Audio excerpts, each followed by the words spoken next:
एक जोरदार जयकारे से शुरुआत करेंगे। भारत माता की, भारत माता की, वंदे वंदे इनकलाब, जय जय जय जय जय भीम, जय जय जय जय जय भीम। यहां मंच पर बैठे आम आदमी पार्टी के मुखिया अरविंद केजरीवाल जी, दिल्ली के शिक्षा क्रांति के जनक मनीष सिसोदिया जी, आम आदमी पार्टी के नेतागण, आज यहां पे इस मंच से खड़े होकर मैं सबसे पहले बाबा साहब भीमराव अंबेडकर को नमन करती हूं। बाबा साहब भीमराव अंबेडकर जिन्होंने हमें इस देश का संविधान दिया, हमें वोट का अधिकार दिया, बराबरी का अधिकार दिया, और बाबा साहब भीमराव अंबेडकर जो हमें ये नारा देके गए, शिक्षित बनो, संघर्ष करो, संगठित रहो।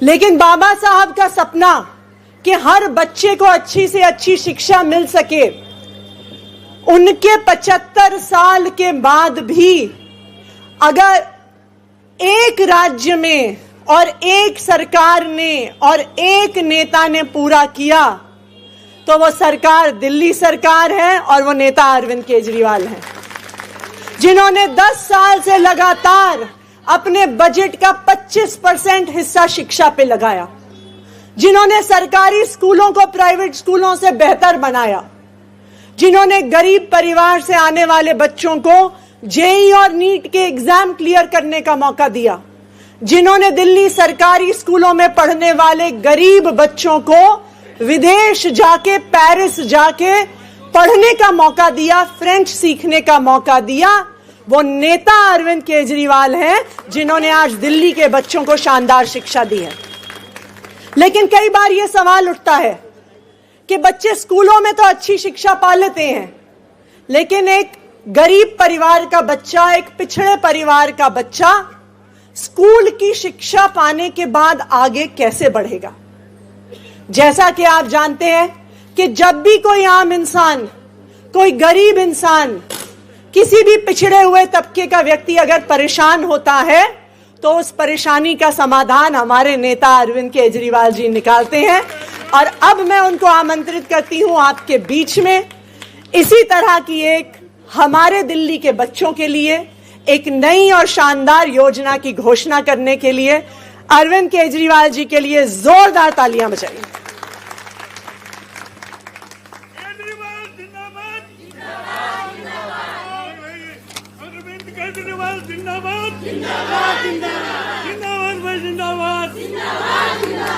आज यहाँ पे आए हुए मेरे सभी साथियों को मेरा नमस्कार, सबको मेरा प्रणाम। दोस्तों, अभी 3 दिन पहले हमने देखा कि किस तरह से संसद के अंदर देश के गृह मंत्री और भारतीय जनता पार्टी के लीडर अमित शाह जी ने संसद में बाबा साहब अम्बेडकर का अपमान किया। जो शब्द उन्होंने इस्तेमाल किए वो शब्द तो अपमान करने वाले थे ही, लेकिन जिस लहजे से उन्होंने बोला, उन्होंने उनका मजाक उड़ाया। उन्होंने बाबा साहब अम्बेडकर का मजाक उड़ाया। उन्होंने कहा अम्बेडकर अम्बेडकर अम्बेडकर कहना आजकल फैशन हो गया है। उससे मुझे पर्सनली, मैं बाबा साहब अम्बेडकर का अपने आप को भक्त मानता हूं, मुझे पर्सनली बहुत दुख हुआ और मैं समझता हूं कि बाबा साहब को चाहने वाले करोड़ों करोड़ों लोगों को दुनिया भर में बेहद पीड़ा पहुंची उससे। बाबा साहब अम्बेडकर जब जिंदा थे तब भी अपने पूरे जीवन में उन्होंने इस तरह से बहुत लोग उनके समय में भी उनका मजाक उड़ाया करते थे, लेकिन किसी ने सोचा नहीं था कि आजाद भारत के अंदर भी ऐसा समय आएगा जब कोई पार्टी और कोई नेता इस तरह से खुलेआम संसद के अंदर, आज संसद किस वजह से है? संसद बाबा साहब अम्बेडकर के संविधान की वजह से है। उस संसद के अंदर बैठ के बाबा साहब अंबेडकर का खुलेआम मजाक उड़ाया जाएगा, किसी ने सोचा भी नहीं था। एक तरफ हम उसकी कड़ी निंदा करते हैं, भारतीय जनता पार्टी की कड़ी निंदा करते हैं, उनके नेताओं की कड़ी निंदा करते हैं जिन्होंने खुलेआम इस तरह से बाबा साहब अंबेडकर का मजाक उड़ाया। लेकिन उसके जवाब में आज मैं बाबा साहब अंबेडकर के सम्मान में एक बहुत बड़ी घोषणा करने जा रहा हूं।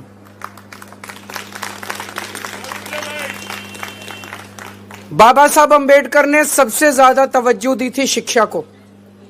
उन्होंने कहा था कि अगर हमारे समाज को आगे बढ़ना है तो एक ही चीज है जो हमारे समाज को एक पीढ़ी के अंदर सबको बराबर खड़ा कर सकती है, और वो है शिक्षा।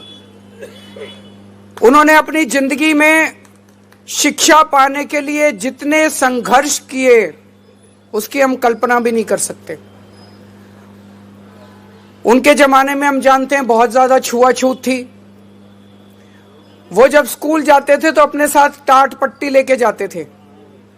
क्लास के बाहर उनको बिठा दिया जाता था, वो टाट पट्टी पे बैठते थे और उनको कहा जाता था अंदर जो टीचर बोल रहा है उसकी आवाज आ रही होगी, उस आवाज को सुन के तुम पढ़ लेना। ऐसी परिस्थिति में पढ़ के वो बंबई में उन्होंने ग्रेजुएशन प्राप्त की और उसके बाद वो कोलंबिया यूनिवर्सिटी से पीएचडी प्राप्त की उन्होंने। 1915 में उन्होंने कोलंबिया यूनिवर्सिटी से पीएचडी प्राप्त की और उसके बाद वो लंदन स्कूल ऑफ इकोनॉमिक्स गए, वहां से उन्होंने पीएचडी की। लेकिन लंदन स्कूल ऑफ इकोनॉमिक्स में पढ़ते हुए उन्हें बीच में अपनी पढ़ाई छोड़नी पड़ी क्योंकि पैसे कम पड़ गए और उनको वापस देश आना पड़ा। फिर उन्होंने पैसे का जुगाड़ किया और फिर दोबारा अपनी पढ़ाई पूरी करने के लिए लंदन स्कूल ऑफ इकोनॉमिक्स गए और उसके बाद उन्होंने किस तरह से संघर्ष करके देश को आज़ादी दिलाई, भारत का संविधान लिखा और देश के पहले कानून मंत्री बने, हम सब लोग जानते हैं। आज मैं चाहता हूं कि कोई भी दलित समाज का बच्चा पैसे की कमी की वजह से उच्च शिक्षा प्राप्त करने में वंचित ना रह जाए। इसलिए आज मैं डॉक्टर अंबेडकर स्कॉलरशिप का ऐलान करता हूं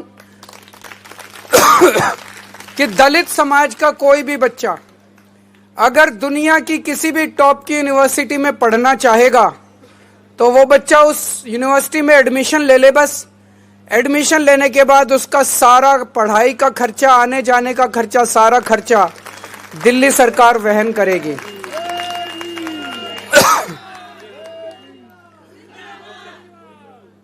जिस तरह से बाबा साहब अंबेडकर ने विदेशों में पढ़ाई करके एक नहीं दो डबल पीएचडी करी, दो डॉक्टरेट हासिल की और उन यूनिवर्सिटी से की, कोलंबिया यूनिवर्सिटी और लंदन स्कूल ऑफ इकोनॉमिक्स, जिसमें आज की डेट में भी एडमिशन लेना भी बड़ा मुश्किल है और उनको पैसे की किल्लत हुई। लेकिन आज हम आज़ाद भारत में सांस ले रहे हैं। आज़ाद भारत में किसी बच्चे को फॉरेन यूनिवर्सिटी में पढ़ने की दिक्कत नहीं होनी चाहिए। इसलिए आज मैं पूरे दलित समाज के लिए ये घोषणा कर रहा हूँ डॉक्टर अंबेडकर स्कॉलरशिप की, कि किसी भी बच्चे को विदेश में आप बाबा साहब अंबेडकर के बताए हुए पदचिन्हों पे चलिए, उनके बताए हुए उनके जीवन में उन्होंने जो कुछ हासिल किया वो हासिल करने की कोशिश कीजिए, आपका साथ हम देंगे। कुछ लोगों का प्रश्न था कि सरकारी कर्मचारी जो दलित समाज के लोग सरकार में हैं, क्या सरकारी अफसरों के ऊपर भी योजना लागू होगी? जी हाँ, लागू होगी, क्योंकि मैं नहीं समझता कि कोई सरकारी कर्मचारी भी जो ईमानदारी से काम करते हैं वो भी अपने बच्चों को विदेशों में बिना स्कॉलरशिप के पढ़ाने की हैसियत रखते हैं, उन पे भी ये योजना लागू होगी। तो उन्होंने जो भारतीय जनता पार्टी ने और अमित शाह जी ने उनका मजाक उड़ाया, उसका जवाब आज हम इस योजना से पूरे दलित समाज के लिए दे रहे हैं। बहुत बहुत शुक्रिया। जय जय जय जय जय भीम, जय जय जय जय जय भीम। बहुत बहुत धन्यवाद। देश की आवाज और बाबा साहब अंबेडकर जी को समर्पित इस योजना के लिए एक बार जोरदार आवाज में हम लोग नारा लगाएंगे, जय जय जय जय जय भीम, जय जय जय जय जय भीम। बहुत बहुत धन्यवाद। मंच पर उपस्थित आम आदमी पार्टी के राष्ट्रीय संयोजक, और जैसा मैंने अभी थोड़ी देर पहले कहा था कि डॉक्टर भीमराव अंबेडकर जी के अधूरे सपनों को आजादी के 75 साल के बाद अगर कोई पूरा करने का प्रण लेकर चले हुए हैं तो वो एक ही नाम और एक ही पहचान है, आम आदमी पार्टी और अरविंद केजरीवाल। अरविंद केजरीवाल जी के और आम आदमी पार्टी की ऐतिहासिक योजना मुझे लगता है दिल्ली के दबे कुचले समाज के बच्चों को वैश्विक स्तर पर बड़ी से बड़ी डिग्री हासिल करने का ना सिर्फ मौका देगी बल्कि दबे कुचले समाज को अग्रिम पंक्ति में लाकर खड़ा करने में मील का पत्थर साबित होगी। बीते 3 दिन पहले जिस प्रकार से संसद में ये कहा गया कि अंबेडकर अंबेडकर अंबेडकर एक फैशन बन गया है, तो उन लोगों को मैं कहना चाहती हूं, अंबेडकर एक फैशन नहीं, अंबेडकर एक पैशन है, और वो पैशन है शिक्षित करने का। अंबेडकर वो पैशन है दलित समाज को अग्रिम पंक्ति में लाकर समानता का अधिकार देने का। अंबेडकर वो पैशन है महिलाओं के ऊपर हो रहे अत्याचार को खत्म कर कर महिलाओं को सम्मान देने का और आर्थिक तौर पर मजबूत करने का।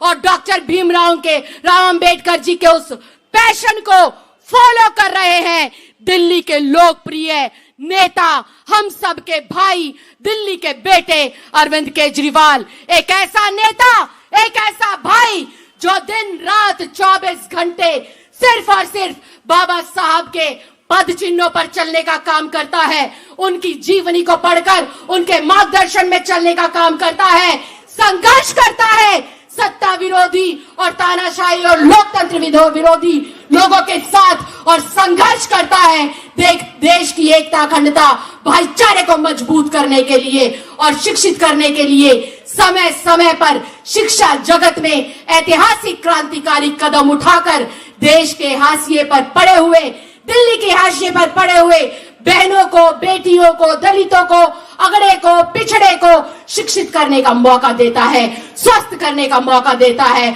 और अग्रिम पंक्ति में लोकतंत्र के अंदर जो है अपनी हिस्सेदारी को मजबूत करने का मौका देता है। आप सबको आज की इस ऐतिहासिक योजना के लिए अरविंद केजरीवाल जी की ओर से और पूरी दिल्ली वासियों की ओर से खूब खूब बधाई, खूब खूब शुभकामनाएं। मैं चाहूंगी कि अब सब लोग, हम लोग राष्ट्रीय गान के लिए अपने अपने स्थान पर खड़े हो जाएं।